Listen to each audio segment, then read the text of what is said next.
Baik, Assalamualaikum warahmatullahi wabarakatuh. Selamat malam Miss Amy dan juga teman-teman semua. Kami di sini dari kelompok UTS, mata kuliah pengantar ekonomi politik. Kami akan mempresentasikan tentang tingginya angka kemiskinan, pengangguran, dan juga relasi terhadap lapangan kerja di Indonesia. Kami beranggotakan dengan saya Ahsanul Nur Nadia, lalu Ratu Nabila, Jila Aulia, dan juga Windy Astuti. Next.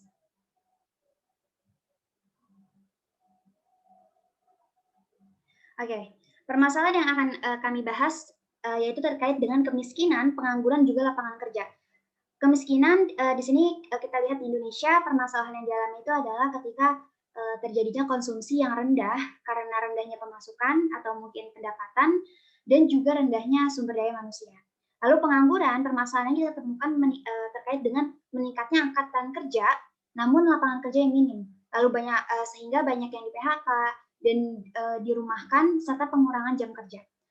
Kemudian terkait dengan lapangan kerja ini terdapat permasalahan lapangan kerja yang minim, kualitas lapangan kerja yang buruk, dan kurangnya pemasukan dunia usaha. Next. Baik.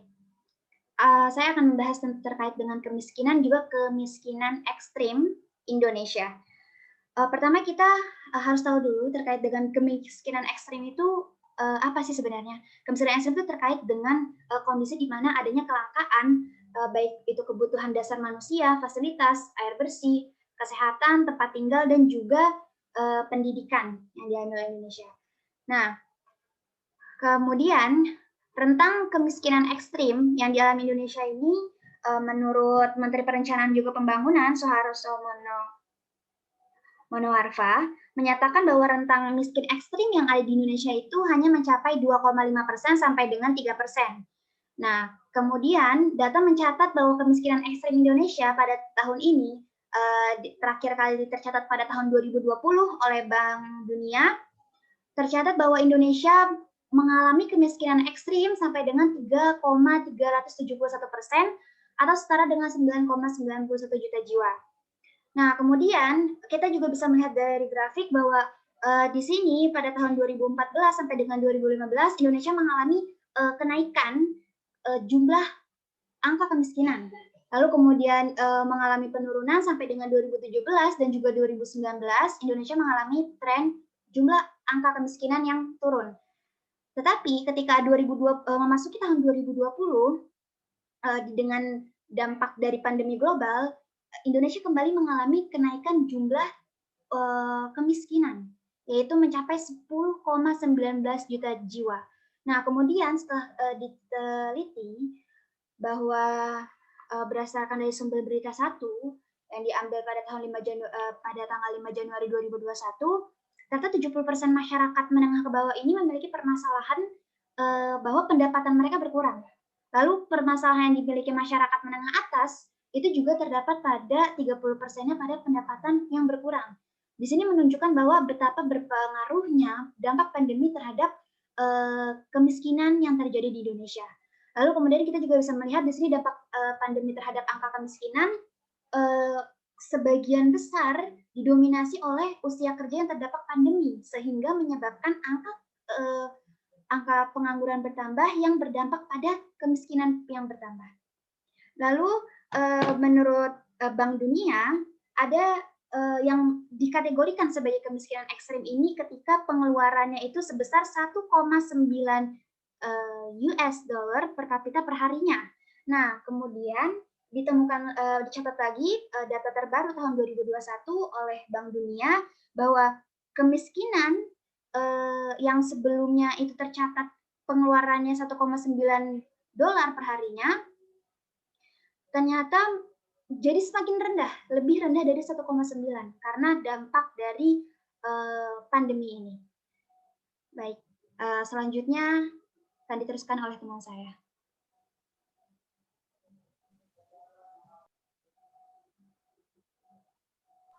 Baik, selanjutnya kita akan membahas masalah yang kedua, yaitu pengangguran.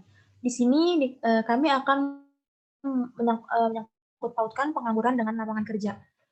Sebelumnya ada dampak pandemi terhadap angka pengangguran. Yang pertama adanya banyaknya terjadi PHK, penurunan jumlah jam kerja, dan resesi atau perlambatan ekonomi. Pengangguran dan lapangan kerja di Indonesia sangat berkaitan erat.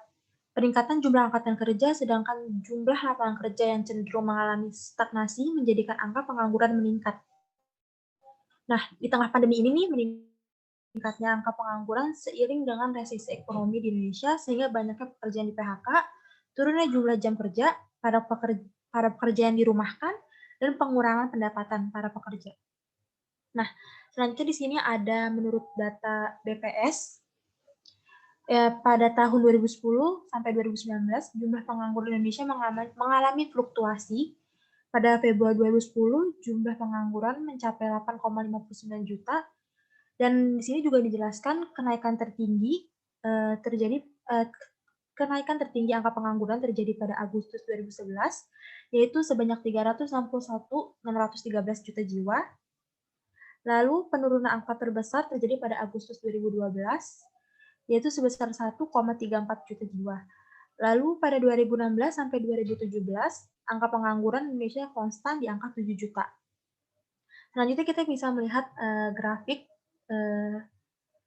adanya grafik di sebelah sini, yaitu perkembangan pengangguran di Indonesia, yang kemudian ini diambil dari data BPS.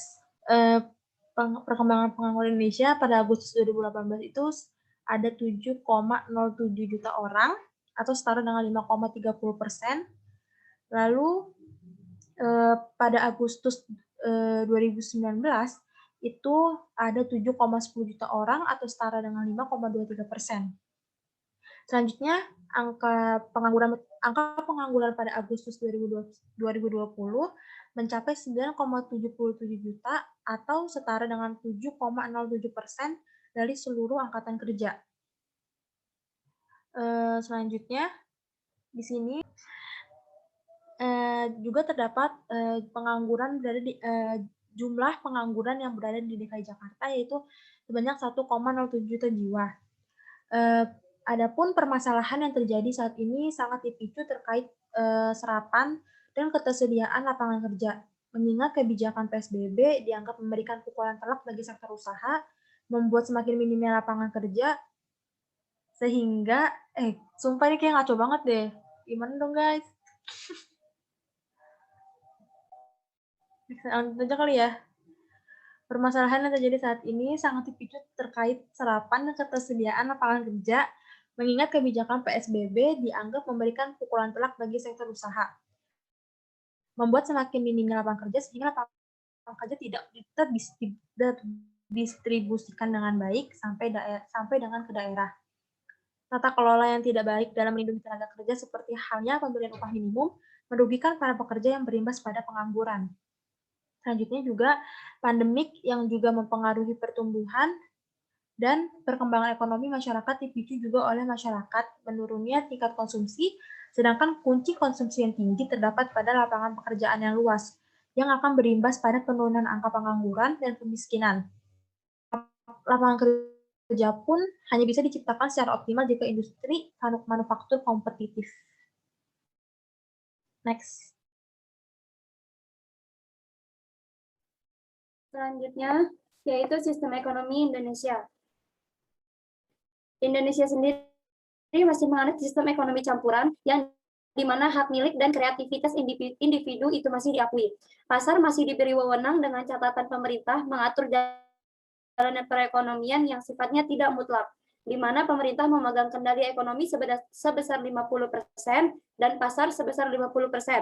Pemerintah juga menguasai sumber daya yang dibutuhkan oleh orang banyak, contohnya minyak.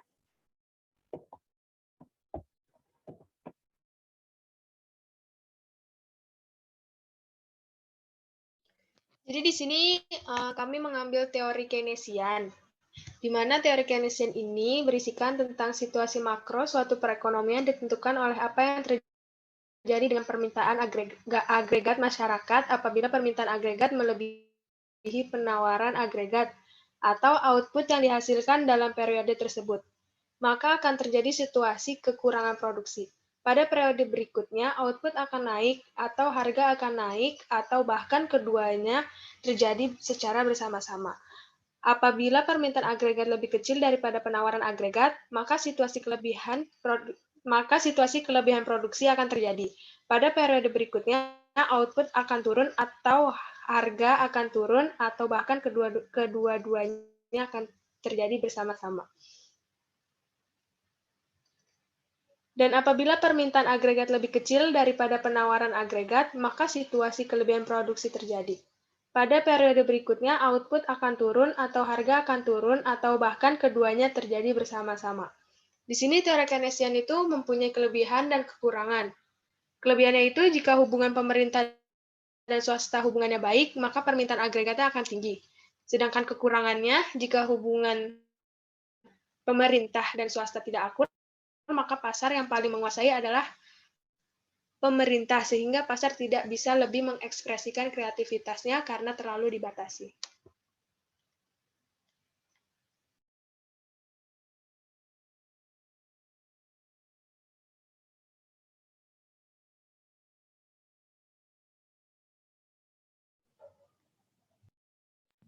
Adapun beberapa argumen solusi dari kelompok kami. Yang pertama, pemerintah menurunkan standarisasi UMR para pekerja.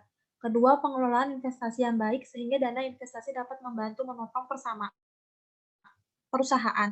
Yang ketiga, membuat kebijakan khusus untuk tenaga kerja. Yang keempat, pada UUD Omnibus Law, UUD Ketenagakerjaan, dan investasi sebaiknya dipisah agar peraturannya tidak saling tumpang tindih. Yang kelima, tindakan yang tegas terhadap pelaku korupsi atau koruptor, karena korupsi sangat berpengaruh terhadap pemberian insentif dan bantuan pemerintah ke masyarakat.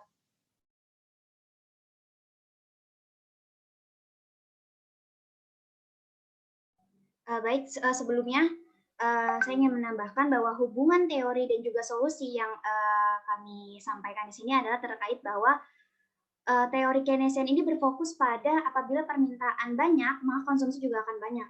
Maka jika kita ingin meningkatkan konsumsi, maka maka masyarakat ini harus kerja dan juga lapangan kerja itu harus berkualitas sehingga para pekerja mendapatkan upah minimum atau UMR.